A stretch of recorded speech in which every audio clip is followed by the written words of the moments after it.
Muy buenos días, profesor y compañeros. Hoy junto a Álvaro, Giovanni, Camilo y Cristian les hablaremos de fenómenos caóticos. Entonces, primero que todo, la de importancia criminológica trascendental y constituye uno de los problemas más complicados que se le pueden atribuir al médico forense.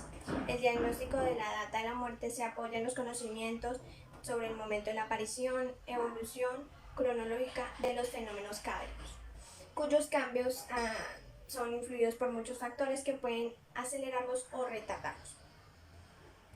Los cambios post-mortem se producen en el cadáver por convertirse en un cuerpo inerte y por aquellos derivados de la actividad propia del cadáver. Estos cambios hacen que aparezcan una serie de signos, unos tempranos, otros tardíos, a la muerte. Los fenómenos cadavéricos tempranos o consecutivos son clasificados por Gilbert, 2005. En cadavéricos abióticos y bióticos. Los primeros son el resultado de la desaparición de todo género de vida y no obedecen más que a las leyes físicas que gobiernan los cuerpos sin vida. Entre ellos se menciona a la deshidratación, hipostasis y enfriamiento.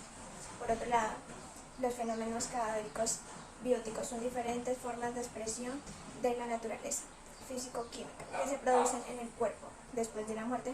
Se menciona como ejemplo de ello la rigidez cadavérica debido a la degradación del ATP o AMP. Entonces, para dar un poco más de contexto, es importante tener en cuenta que existen varias ramas que estudian la parte médico-forense. Entre estas está la tanacronodiagnóstico, la cual se encarga de estudiar el tiempo que ha transcurrido desde el momento de la muerte de un individuo hasta que se inicia un acto pericial. Y también está la rama de la tanología, la que proviene del griego thanos, muerte, y logos, tratar. Esta se encarga de estudiar las modificaciones del organismo humano a partir del momento en que se produce la muerte. Dentro de esta podemos encontrar la rama del tanatodiagnóstico, que se encarga de determinar signos biológicos que permiten afirmar el estado de muerte, y la tecnología, que se encarga de estudiar los fenómenos de transformación cadavérica inmediatos y alejados en relación con el momento de ocurrir la muerte, y la tanoconservación y tanatolegislación y otros, en donde nosotros nos vamos a enfocar a los fenómenos cadavéricos. Entonces, para esto vamos a decir que la definición que se tiene es la siguiente. Con el nombre de fenómenos cadavéricos se designan el conjunto de cambios y modificaciones que acontecen en un cadáver. Una vez extintos los procesos bioquímicos vitales, este sufre pasivamente la influencia de los fenómenos ambientales. Mientras un ser humano está vivo, su organismo es capaz de defenderlo de la multitud de agresiones que provienen del medio ambiente o de su propio organismo. Pero cuando muere, el cadáver resultante queda indefenso frente a estas agresiones. A partir de ese momento se produce una serie de cambios que son los llamados fenómenos cadavéricos. Existen numerosos autores que han estudiado estos fenómenos desarrollando distintas clasificaciones de los fenómenos cadavéricos. A continuación abordaremos las más relevantes clasificaciones.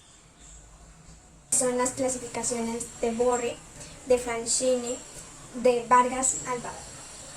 Bueno, en la clasificación de Borri, en 1926, Lorenzo Borri clasificó los fenómenos cadavéricos diferenciándolos entre fenómenos abióticos y fenómenos transformativos.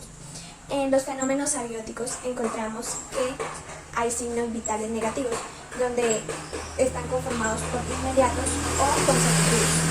En los inmediatos está la pérdida de la conciencia, la insensibilidad, la inmovilidad y pérdida del tono muscular. También la sensación de respiración y de la circulación. En los consecutivos encontramos la evaporación, el apergamiento del cuerpo, el enfriamiento del cuerpo, entre otros.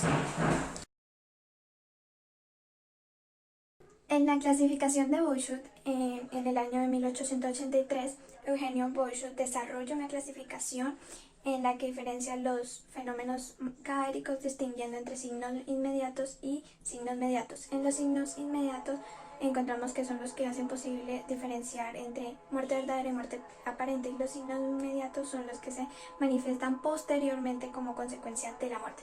Todo lo anteriormente validado por el signo de Boshoff, lo que significa ausencia del latido por más de 30 minutos.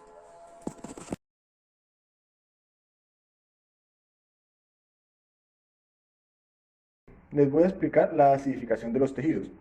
La acidificación de los tejidos se da cuando el cuerpo está expuesto a una deshidratación o a un calor intenso. En un principio, el pH de nuestro cuerpo disminuye drásticamente. Después sigue un proceso de descomposición. Luego de ese proceso, el pH vuelve y aumenta y deja el cuerpo como ácido, se puede decir. Entonces esto impide que los microorganismos descompongan el cuerpo, impiden que se desarrollen. El enfriamiento corporal. Este fenómeno ocurre cuando las temperaturas son muy bajas, donde hace mucho frío. Entonces, este fenómeno lo que hace es que va disminuyendo la temperatura del cuerpo del cadáver gradualmente. ¿Por qué gradualmente? Porque todas las células no mueren al mismo tiempo. Primero mueren unas, luego otras. Entonces, la temperatura corporal disminuye de 1 a 3 grados medio centígrado. Y de 3 a 6 grados, de 3 a 6 horas, ya disminuye 1 grado centígrado. Claro que hay variables, ¿no? De pronto el peso de la persona, el sitio donde se encuentre, entre otros. La hipostasis sanguínea. La hipostasis sanguínea ocurre cuando a una persona la mataron, por decirlo así, y su cuerpo quedó pegando contra alguna superficie, ¿sí? Quedó como sostenido con alguna superficie. Entonces, ¿qué ocurre? Donde el cuerpo está sostenido o donde golpea el cuerpo con la superficie, no hay una correcta circulación de sangre. Entonces tiende a aislarse la sangre y quedar como manchones en esas partes del cuerpo. Cabe mencionar que si el cuerpo es movido, se mueve antes de las 12 horas, la mancha desaparece. Si el cuerpo se mueve después de 12, 15 horas, ya la mancha queda con el cuerpo. La actividad muscular o la rigidez muscular. Este fenómeno ocurre debido a la deshidratación y a la acidez del cuerpo, lo que provoca que los músculos del cuerpo se contraigan, queden rígidos. El cuerpo queda, por decirlo así, queda tieso. Es muy difícil de mover. Entonces, pues este proceso ocurre con todos los músculos, con el corazón, con los músculos de las manos, con todos los músculos que tenemos en el cuerpo. La deshidratación tegumentaria de otros tejidos. La deshidratación tegumentaria de otros tejidos, pues prácticamente la deshidratación cuando el cuerpo ha estado expuesto a calores intensos, donde hace mucho calor. Entonces, ¿qué es lo que ocurre? La piel, el cuerpo tiende a deshidratarse, ¿sí? Este fenómeno se puede observar en los ojos de la persona, en la pupila, muchas veces en la piel. Hay fenómenos tardíos, que son fenómenos que aparecen con el tiempo de que una persona haya fallecido, como lo es la autólisis, la maceración y la momificación. La momificación prácticamente se da por la deshidratación del cuerpo, por la acidez. Impide que los microorganismos degraden el cuerpo y que los insectos se reproduzcan. La maceración es cuando le aplican químicos al cuerpo para impedir su descomposición. La putrefacción, pues la putrefacción es prácticamente cuando ya una persona está expuesta a los microorganismos, al aire, el cuerpo tiende a descomponerse. La corificación es cuando el cuerpo no tiene un oxígeno, o sea, no tiene la capacidad de oxígeno. Entonces esto impide que las bacterias y los microorganismos se reproduzcan. En la exposición les voy a hablar sobre los fenómenos cadavéricos. Y resulta que el famoso escritor del libro Medicina Forense Criminalística, Eduardo Vargas Alvarado, las clasifica en dos categorías: fenómenos cadavéricos tempranos y tardíos. Estos tempranos ocurren dado el fallecimiento durante las siguientes 24 horas.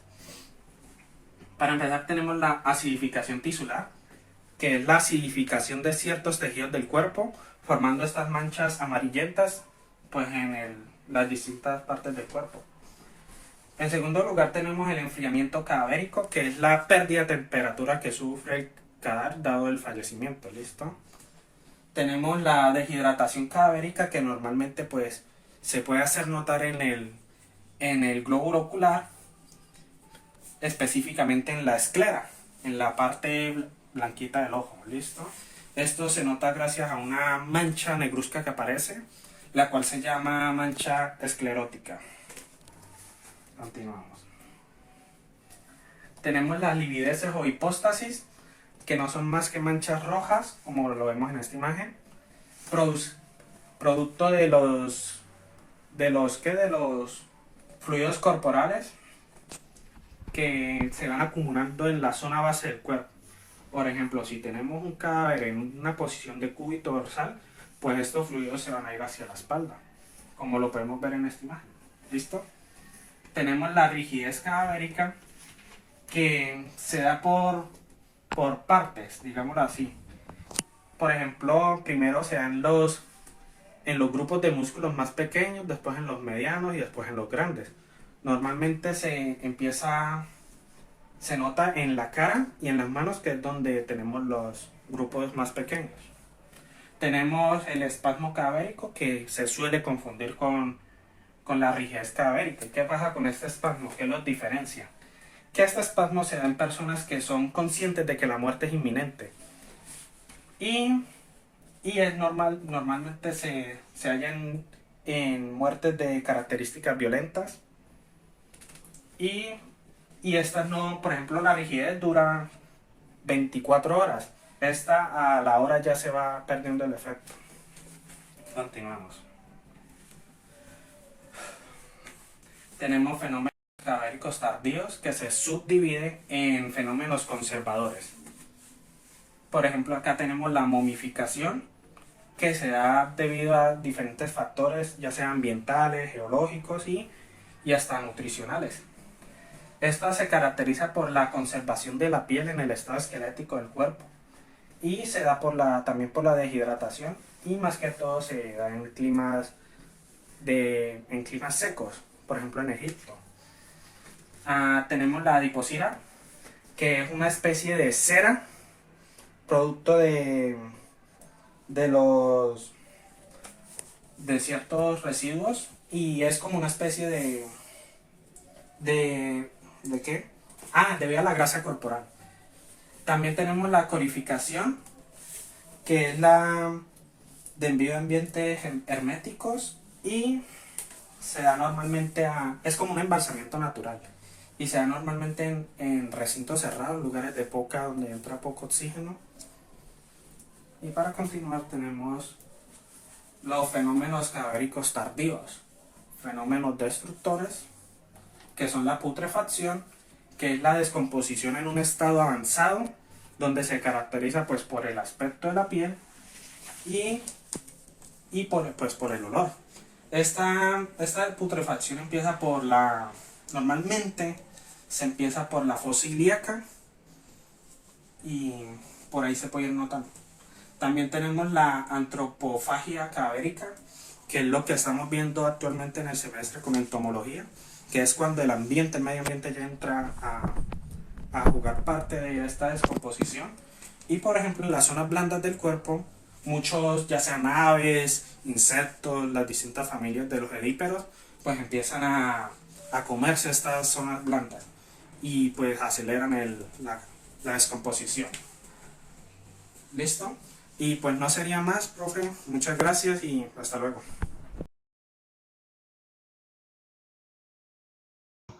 Esta es la forma más empleada para conocer la temperatura del cuerpo a comparación de la boca y de la axila, porque esta temperatura tiende a ser más alta. Vamos a dar a conocer dos fases de esta etapa, en la cual nos indica que la meseta inicial cae 0,5 centígrados por hora por falta de conductividad en la piel, ¿sí? También en los tejidos, por lo que tarda en perder el color el cuerpo. La segunda meseta nos indica que la caída es rápida entre piel fría y interior caliente. El enfriamiento es 1 centígrado por hora y dura 12 horas. Por otra parte, pues vamos a dar a conocer las recomendaciones generales, las recomendaciones que nos indica la temperatura rectal. Para detectar la temperatura corporal se utiliza por vía rectal identificando las horas de muerte de la persona y se hace el cálculo mediante la fórmula de Glister con una temperatura rectal normal de 37 grados. La temperatura del cadáver y con esto se obtienen las horas de muerte. Fomentar siempre la sedación terminal y no practicar la eutanasia. También se realiza siempre un electrocardiograma en los pacientes con sospecha de muerte para así corroborar la nula actividad eléctrica. También se diferencia entre los signos de la muerte cerebral y los signos ocasionados por intoxicación aguda por consumo de narcóticos, sedantes o sustancias neutrópicas. Se valora la causa de la muerte y los factores ambientales, ya que se pueden influir en el enfriamiento cadavérico o acelerándolo según sea el caso, o también lo puede retrasar, eso ya varía en el cuerpo.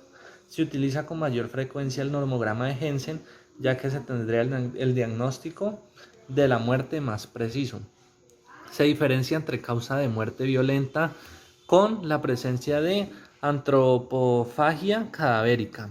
También se hacen pruebas de drenaje local para hacer un adecuado diagnóstico diferencial entre livideces y posibles hematomas. El normograma de Jensen y su utilidad. El cálculo de la hora de muerte a partir de la temperatura. Se tiene en cuenta la temperatura rectal en el diagnóstico en relación con la ambiental. El diagnóstico de la muerte es preciso. Los factores externos de los fenómenos cadavéricos. Se identifican los factores ambientales que pudieron acelerar o retardar el proceso. El tiempo es vital para realizar el diagnóstico de una forma muy adecuada después de la post-mortem. El tiempo es igual a la variable del resultado. La alta temperatura y humedad contribuyen al deterioro de los cadáveres, alterando su aspecto y morfología.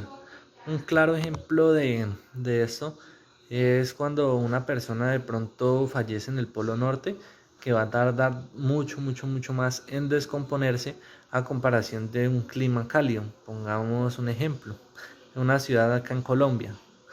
Por el clima es más húmedo, entonces pues tiende el cuerpo a descomponerse de una forma más alta. Este es el aporte de mi parte, quedo atento a cualquier duda, pregunta. Muchas gracias.